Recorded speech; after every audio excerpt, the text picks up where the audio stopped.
Hello everyone, once again welcome back to our channel. Last செஷனில் நம்ம analytical ஸ்கூல்னா என்ன, Austin, பென்தம் இவங்களுடைய மெயின் ஆப்ஜெக்ட் என்ன அப்படின்றத பார்த்துருப்போம். இந்த செஷனில் ஹிஸ்டாரிக்கல் ஸ்கூல்னா என்ன அண்ட் ஆல்சோ சில ஜூரிஸ்ட்லாம் என்ன சொல்லியிருக்காங்க அப்படின்றதையும் பார்க்கலாம். வீடியோக்குள்ளே போகிறதுக்கு முன்னாடி சேனலை யாரும் சப்ஸ்கிரைப் பண்ணலைன்னா சப்ஸ்கிரைப் பண்ணிவிடுங்க. மறக்காமல் பெல் ஐக்கான் ப்ரெஸ் பண்ணி ஆல் அப்படின்ற ஆப்ஷன் கொடுங்க. அப்போ தான் நான் போடுற வீடியோஸோட அப்டேட்ஸ் எல்லாம் உங்களுக்கு தெரியும். வாங்க இப்போ சப்ஜெக்ட்குள்ளே போகலாம். ஹிஸ்டாரிக்கல் ஸ்கூல் இதில் சட்டம் எப்படி உருவாக்கப்பட்டுச்சு, அதோட வரலாறு என்ன, அதோடைய பயன்பாட்டு என்ன அப்படின்றத பார்க்க போறோம். ஆல்சோ சாவிக்னி, சர் ஹென்றி மைனி, ஹெர்பர்ட் ஸ்பென்சர் இந்த மாதிரி சில ஜூரிஸ்டோடைய கருத்துக்களை பத்தி பார்க்கறது தான் இந்த ஹிஸ்டாரிக்கல் ஸ்கூல். பேசிக்கா பார்த்தா சட்டத்தை யாரும் உருவாக்கல, அதனுடைய வரலாற்றின் பழக்க வழக்கங்கள் மூலமா சட்டத்தை கண்டுபிடிச்சிருக்காங்க. அதுதான் எப்படி சொல்றாங்கன்னா, லா is found but not mat. அந்த காலத்துலலாம் சட்டம் எப்படி உருவாச்சுன்னா, மக்களுடைய அனுபவம், அவங்களுடைய கலாச்சாரம் அண்ட் ஸ்பிரிட், அதாவது மனநிலை, இதை பொறுத்து தான் ஒரு சட்டம் அமையும். சட்டத்தை உருவாக்குறதுக்கு இந்த ஹிஸ்டாரிக்கல் ஸ்கூல் ஹிஸ்ட்ரியவே ஒரு இம்பார்ட்டன்ட் ரீசனாக சொல்லுது. பொதுவாக ஒரு சட்டம் அப்படின்றது அதனுடைய நாட்டின் உள் தேவை, அதாவது இன்டர்னல் நெசசிட்டி. இந்த பிரின்சிபல் படி தான் ஒரு சட்டம் தன்னிச்சையாக உருவாகும். சாவிக்னி இவர் ஒரு ஜெர்மன் ஜூரிஸ்ட். இவர் தான் ஹிஸ்டாரிக்கல் ஸ்கூலுடைய சீஃப். இவர் என்ன சொல்றாருன்னா, சட்டம் டைரக்டா லெஜிஸ்லேஷன்லேருந்து உருவாக்கப்படல, மக்களுடைய பழக்க வழக்கத்தின் அமைதியான வளர்ச்சியிலிருந்து உருவானது தான் சட்டம் அப்படின்னு சொல்றாரு. ஆல்சோ மக்களின் பழக்க வழக்கம் சட்டத்தை விட மேலானது, அதாவது சுப்பீரியர்.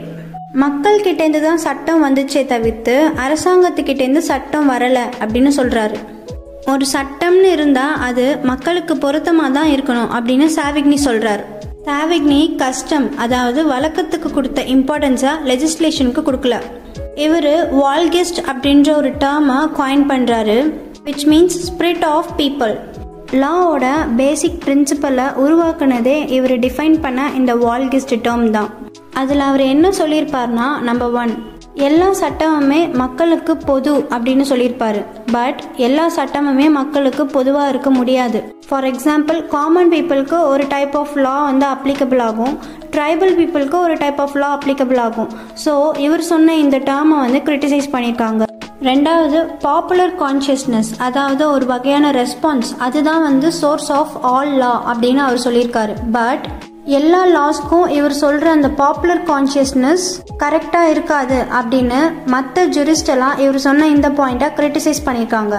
மூணாவது, lawyers R the trustee for the people, அதாவது மக்களின் நம்பிக்கைக்குரியவர் லாயர்ஸ் தான் அப்படின்னு அவர் இந்த வால்கெஸ்ட் தியரியில எக்ஸ்பிளைன் பண்ணியிருக்காரு. பேசிக்கா சாவிக்னி ஒரு ஜெர்மன் நாட்டை சேர்ந்தவர்னால இவருடைய வால்கெஸ்ட் தியரியில சொல்லப்படுற எல்லா பிரின்சிபல்ஸும் அந்த குறிப்பிட்ட ஜெர்மன் நாட்டை சேர்ந்த மக்களுக்கு மட்டும் அப்ளிகபிள் ஆகும். ஹியூகோ இவரும் ஒரு ஜெர்மன் நாட்டை சேர்ந்தவர் தான். இவர் என்ன சொல்றாருன்னா, லா அப்படின்றது கமாண்ட் கிடையாது.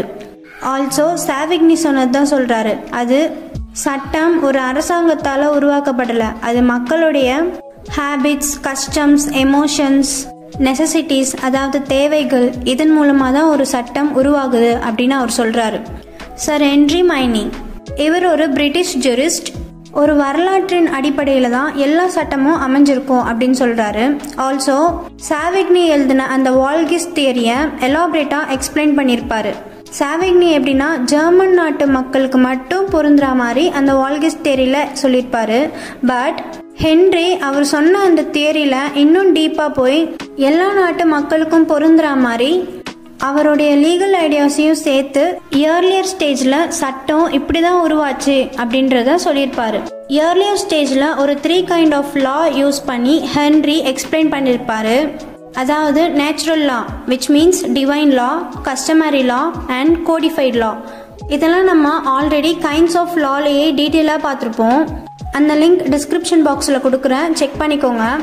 இவர் சொன்ன மாதிரி இந்த நேச்சுரல் லா எழுதப்படாத ஒரு சட்டம், அதாவது அன்ரிட்டன் லா. அந்த காலத்துலலாம் கடவுள் பேரை சொல்லி இந்த சட்டத்தை மக்கள் மீது திணிச்சிருக்காங்க அப்படின்றத ஹென்றி டிஃபைன் பண்றாரு. இதை மோரல் லா அப்படின்னு சொல்றாங்க, அதாவது ஒழுக்கமான சட்டம். ரெண்டாவது, கஸ்டமரி லா. இந்த சட்டம் நம்மளுடைய பழக்க வழக்கம் அண்ட் யூசேஜை பொறுத்து தான் அமையும். அந்த காலத்துலலாம் மக்களின் வழக்கத்தை வச்சு தான் ஒரு சட்டம் கொண்டு வருவாங்க. அதை கொண்டு வர்றது யாருன்னா அந்த நாட்டின் அரசாங்கம். அந்த சட்டம் எல்லாருக்கும் பொருந்துற மாதிரி இருக்கும். மூணாவது கோடிஃபைட் லா, அதாவது ரிட்டர்ன் லா. இந்த தேர்ட் ஸ்டேஜில் தான் இதுக்கு முன்னாடி அவங்க பின்பற்றின எல்லா சட்டத்தையுமே எழுத ஆரம்பித்தாங்க. இந்த ரிட்டர்ன் அதாவது கோடிஃபைட் லாவில் யாருக்கு லீகல் நாலேஜ் இருக்கோ அந்த பர்சனை ஒரு கமிட்டி செலக்ட் பண்ணி அவங்கள ஜூரிஸ்டாக அப்பாயிண்ட் பண்ணாங்க. அண்ட் லீகல் ப்ராப்ளம்ஸ்க்கு ஒரு ஜட்ஜ்மெண்ட்டை உருவாக்கவும் வச்சாங்க. இந்த கைண்ட்ஸ் ஆஃப் ஹிஸ்டாரிக்கல் பேசிக் வச்சு தான் ஒரு லா உருவாச்சு அப்படின்னு ஹென்ரி சொல்கிறாரு. பழங்கால சட்டத்தில் மக்களுடைய உள்ளுணர்வு, எமோஷன்ஸ், ஹேபிட்ஸ் இதெல்லாம் வச்சு தான் ஒரு சட்டம் உருவாச்சு அப்படின்றத வால்கெஸ் தியரியை வச்சு ஹென்ரி டீட்டெயிலாக எக்ஸ்பிளைன் பண்ணுறாரு. புட்சா இவர் சாவிக்னியுடைய சீடர் அண்ட் வரலாற்று நீதித்துறையினர். புட்சா இவர் என்ன சொல்கிறாருன்னா, சட்டம் என்பது ஒரு நாட்டுடைய வளர்ச்சியுடன் சேர்ந்து வளர்வது தான் சட்டம். அதே மாதிரி ஒரு நாட்டுடைய ஸ்ட்ரென்த்தோட வலிமையாக மாறுவது தான் சட்டம் அப்படின்னு டிஃபைன் பண்ணுறாரு. இவர் என்ன சொல்கிறாருன்னா, சாவிக்னி சொன்ன மாதிரி ஒரு நாட்டு மக்களோ இல்லை ஸ்டேட்டோ ஒரு லாக்கு சோர்ஸாக இருக்க முடியாது. ஒரு ஜென்ரலான பர்சனுக்கும் ஒரு தனிப்பட்ட நபருக்கும் இவங்க ரெண்டு பேருக்கும் நடுவில் இருக்க விருப்பங்கள் அது வேறுபட்டு இருக்கும் போது அங்கே ஒரு சில மோதல்கள் ஏற்படும். அந்த பிரச்சனைக்கு தீர்வா உருவாக்கப்பட்டது தான் லா அப்படின்னு புட்சா டிஃபைன் பண்றாரு. ஆல்சோ இவர் ஒரிஜின் ஆஃப் லாவை இன்வெஸ்டிகேட் பண்ணியிருக்காரு.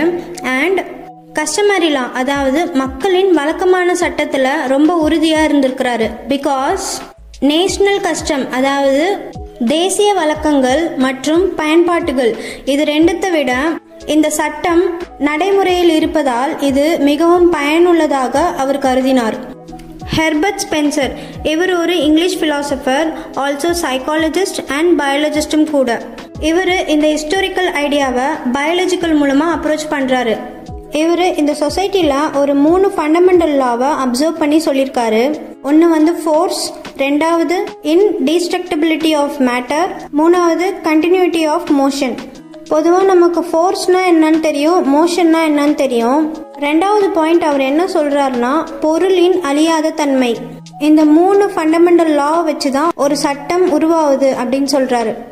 ஹெர்பர்ட் என்ன சொல்றாருன்னா, ஒரு நகரம் முன்னேறணும்னா அதுக்கு 2 ஸ்டேஜஸ் இருக்கு. ஒன்று பிரிமிட்டிவ் அண்ட் கம்பல்சரி அதாவது பழமையானது மற்றும் கட்டாயம், இது ரொம்ப முக்கியம். ரெண்டாவது பீஸ் அண்ட் ஃப்ரீடம் அதாவது அமைதி மற்றும் சுதந்திரம். ஹெர்பர்ட் ஸ்பென்சர் லாவை பயாலஜிக்கலாக அப்ரோச் பண்ணி இப்படி எக்ஸ்பிளைன் பண்ணியிருக்காரு. இந்த செஷனில் ஹிஸ்டாரிக்கல் ஸ்கூல்னா என்ன, ஜூரிஸ்ட் எல்லாம் என்ன சொல்லியிருக்காங்க அப்படின்றத பார்த்துருப்போம். நெக்ஸ்ட் செஷனில் வேற ஒரு புது டாபிக்கோட உங்களை சந்திக்கிறேன். Until then, bye from Sangavi. Bye bye.